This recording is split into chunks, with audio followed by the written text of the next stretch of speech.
Good morning plus one class and I hope कि बेटा आप लोगों को मैंने जो पिछले 2 चैप्टर्स कराए हैं क्लियर हो गए होंगे, है ना। मुझे मतलब पूरा विश्वास ही है कि शायद क्लियर हो ही गए होंगे सबको। ठीक है, तो अब हम नेक्स्ट चैप्टर स्टार्ट करने जा रहे हैं, दैट इज चैप्टर नंबर 4। ठीक है, ओके बेटा, that is chapter number 4 and इसका नाम है केमिकल बॉन्डिंग। ठीक है, ये चैप्टर काफी बड़ा है पर इंटरेस्टिंग चैप्टर है।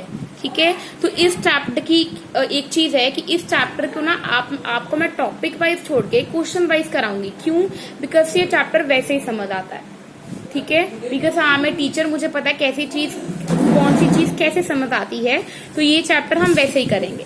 ठीक है, बाकी चैप्टर जो थे मैंने आपको जैसे कराने थे, हैंड रिटन भी कराए हैं, वो जैसे जो हैंड रिटन होएगा वो हैंड रिटन होएगा, पर जो ऐसे कराना है वो वैसे ही कराना है। ठीक है, सबसे पहले देखो बेटा, केमिकल बॉन्ड। उन्होंने बोला कि केमिकल बॉन्ड क्या होता है।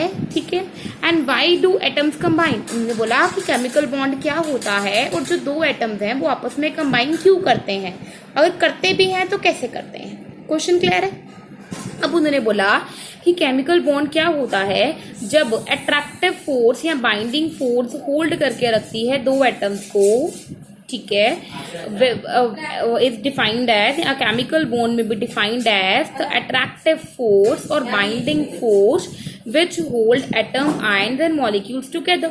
उन्होंने बोला केमिकल बॉन्ड क्या होता है जब ये 2 एटम्स को या 2 आयन्स को या 2 मॉलिक्यूल्स को आपस में बाइंड करके रखती है, तो उसको बोला जाता है केमिकल बॉन्ड।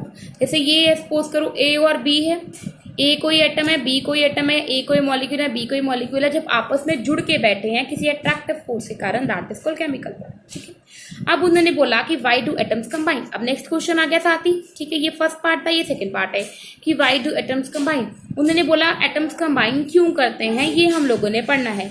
उन्होंने बोला एटम्स कंबाइन इस करके, इस मतलब एटम जो है वो कंबाइन इस करके करते हैं। ठीक है, to complete their respective octet. जो ऊपर दिया है कुछ भी नहीं लिखना है, वो सब मैं तुम्हें 3rd चैप्टर में करा चुकी हूँ, यूजलेस टॉपिक्स हैं। जो मेन टॉपिक है हमने सिर्फ उस पर ध्यान देना है।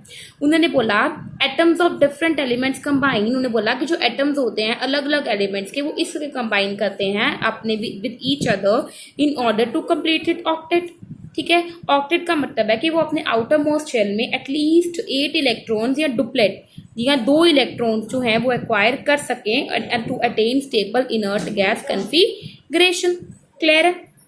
दूसरा क्वेश्चन समझ आ गया कि 2 एटम्स कंबाइन क्यों करते हैं। उन्हें बोला 2 एटम्स कंबाइन इस करके करते हैं because they want to complete their respective octet. मतलब वो अपने लास्ट वाले शेल में या तो 8 इलेक्ट्रॉन्स भरते हैं या फिर 2 इलेक्ट्रॉन्स भरते हैं, ताकि वो इनर्ट गैस इलेक्ट्रॉनिक कन्फिगरेशन के बराबर पहुंच जाए और स्टेबिलिटी एक्वायर कर लें। ठीक है, how do atoms combine.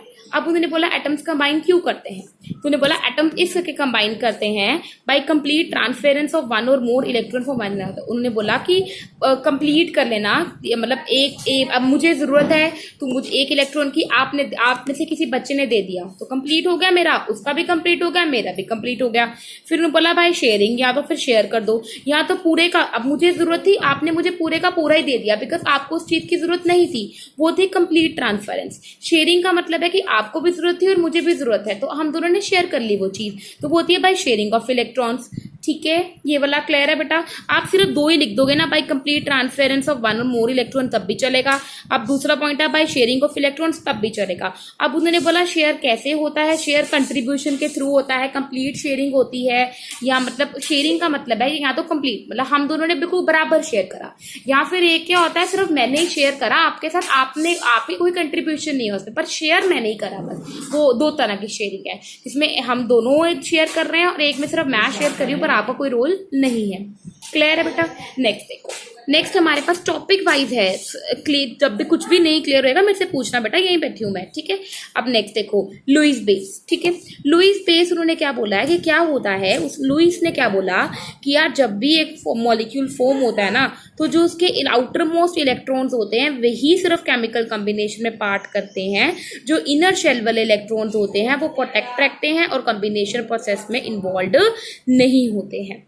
Clear है? लुईस सिंबल का मतलब है कि लुईस ने क्या बोला कि जो आउटर इलेक्ट्रॉन्स हैं, सिर्फ जो आउटर शेल वाले इलेक्ट्रॉन्स हैं किसी भी मॉलिक्यूल की फॉर्मेशन में सिर्फ वही पार्ट करते हैं। ठीक है, जो इनर वाले शेल हैं they do not involve in the combination process. ठीक है, क्लियर है। अब जैसे नाइट्रोजन है, नाइट्रोजन के एंड वाले में कितने होते हैं, जैसे 1s2 2s2 2p3, तो लास्ट वाले में कितने हो गए, 5 हो गए। ये हो गया ना 2s2 एंड 2p3, 1 वाले तो कंप्लीट है, कितने हो गए 5, तो 1 2 3 4 एंड 5 हो गए। तो मतलब जब भी हम लुईस स्ट्रक्चर बनाते हैं हम सिर्फ लास्ट वाले इलेक्ट्रॉन्स लेते हैं, अंदर वाले इलेक्ट्रॉन्स का हमें कोई काम नहीं होता।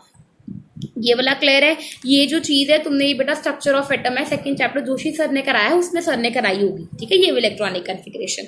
अब नेक्स्ट देखो, उन्होंने बोला Lewis structure of an atom and ion. Lewis structure बनाते कैसे हैं, सपोज कर लो मेरे पास मैग्नीशियम है, मैग्नीशियम 2 पॉजिटिव है। अगर मैं मैग्नीशियम की इलेक्ट्रॉनिक कॉन्फ़िगरेशन बात करूं तो क्या होती है, 1s2 2s2 12 होता है ना इसका atomic number, 1s2 2s2 2p6 3s2। इसने क्या दे दिया, 2 इलेक्ट्रॉन दे दिए, कितनी रह गई 1s2 2s2 2p6, ठीक है। अब लास्ट वाले में कितने थे, 2 थे, कितने बना दे 1 और, क्लियर है। जो लास्ट वाले में होगा सिर्फ वही बनाना है तुम लोगों ने, ओके।